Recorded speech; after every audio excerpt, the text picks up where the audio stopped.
10-шы насихат. Ұлы әрі құдіретті Алла былай дейді. Ей адамдар, сендерге Раббыларынан насихат, Құран және жүректеріңді күпірлік дертімен өзге де кеселдерден айықтыратын шипа келді. Неліктен сендер жақсылықты тек өздеріме жақсылық жасағандарға ғана жасайсыңдар? Неліктен сендер өздеріңе жақсы қарым-қатынас жасағандарға ғана жақсы қарым-қатынас көрсетесіңдер?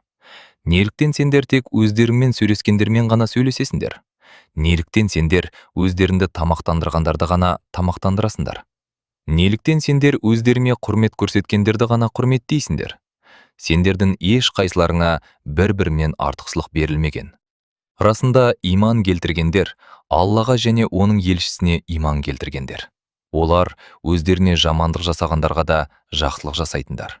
Олар туыстық байланысты үзгендермен де байланысты сақтайтындар. Олар өздерінен айырып бермей қойғандарды да кешіретіндер. Олар өздеріне қиянат жасағандарға да сенім артатындар.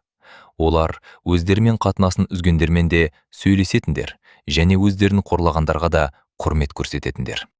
Расында мен сендер туралы бәрін білушімін.